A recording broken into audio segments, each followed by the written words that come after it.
I'm Pat O'Day, along with Byron Bronson. Here's a beautiful helicopter shot of this great new desert destination resort. Now, on the left of your screen, Bullhead City, Arizona. And to the right, Laughlin, Nevada. And, of course, down the middle, the Colorado River. And here come the super stocks. The drivers in this race, Tom Conant, Jim Newton, J. Ray Pauley, and Lane Morris. It looks like it'll be a good start. It is at 120 miles an hour. They head for the first turn as racing is underway here at Laughlin, Nevada. Look at that, 1,000 gallons of water into the air. They're off the first turn and up the back stretch. And it's Tom Conant grabbing quite a lead. Byron, how did he get off to such a fine start? Pat, into that first turn, he had the advantage of coming tight to the inside buoy. And he set his plate, and he come out of that first turn just screaming. Down the back chute, we see him again, setting up for the second pin. So Tom Conant's in the middle of the pack. Now Ray Pauley in a rather maroon boat in the number 1 lane, and on the outside, Jim Newton. That threesome, and Lane Morris in 4th place in the threesome of Lane Morris, Ray Pauley, and Jim Newton. Oh, are they 3 cards to deal to? They hang out in the pits together. They try and intimidate one another all the time. And here they come down the straightaway. Conant seems to have slowed slightly. Jim Newton to the outside, and Ray Pauley looks like he's grabbed that number 1 lane. Let's watch him through the turn. Down to about 50 miles an hour. And Lane Morris has come through the center of the pack. He's into the number 1 lane, pulling in front of Ray Pauley. And up the back stretch they go. A battle between the 2 Utahns. Lane Morris from Provo. And behind him, Ray Pauley, and on the outside from Arizona, Jim Newton. We're in the second lap. Lane Morris with the lead. On the outside, Jim Newton. Let's watch him through this turn. Whoa, is that tight? You have to have tremendous confidence in your equipment to come down from over 100 miles an hour and crank it that tight around that little turn. And now the drag race again down for the start-finish line as they're completing the second lap. The leading boat on the inside is Lane Morris. Next to him is Jim Newton. The 3rd place boat is Ray Pauley. Through that turn, the water conditions relatively smooth at this point, except the water tends to roughen up at the south end of the course, the right side of your screen, as the current brings the rough water from upstream down into that sector. And now we look at Lane Morris going up the back stretch. What kind of an engine's he running, Byron? He's running a big block Chevrolet, 428 cubic inches, Pat, and they're naturally aspirated.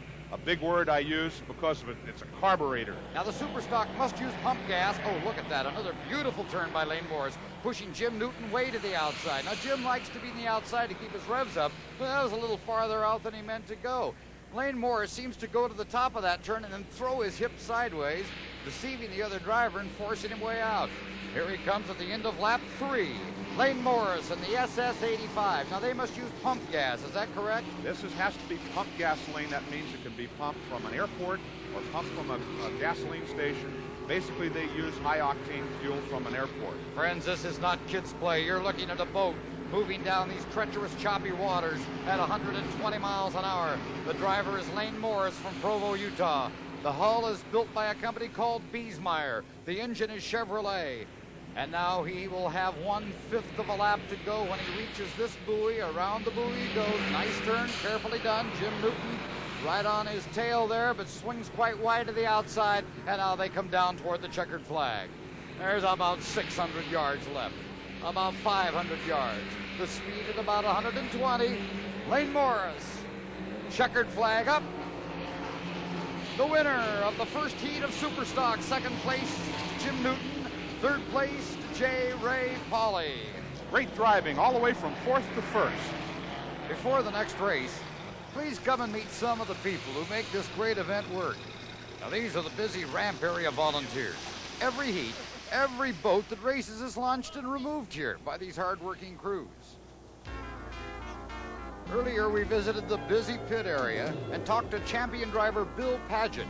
He explained to us the cavitation plate on the race boat and its very important function. This is a cavitation plate, and its setting is very critical because this is how we control the boat. And so what we're doing with this cavitation plate is that's to keep the boat from just taking off like an airplane. So we have 2 pedals up front. The one on the left is what we call the down pedal.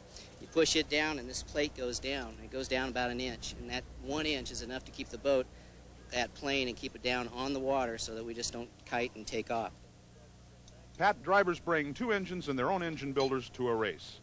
Veteran engine builder Glenn Ward was busy in the pits working for several different racers. Glenn told me how he got started in building blown big block engines. With cars and all, I have started when I got out of service in 1945 or 46 is when I started. So just off and on deal between that and then. But we used to run, I did fuel dragsters, top fuel dragsters like they're running now. And at that time, we were lucky. We had the national record on speed and lap time both.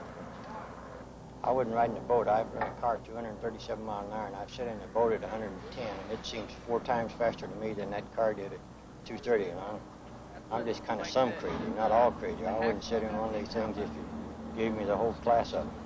Thanks, Glenn. Pat, this is a one-of-a-kind race course.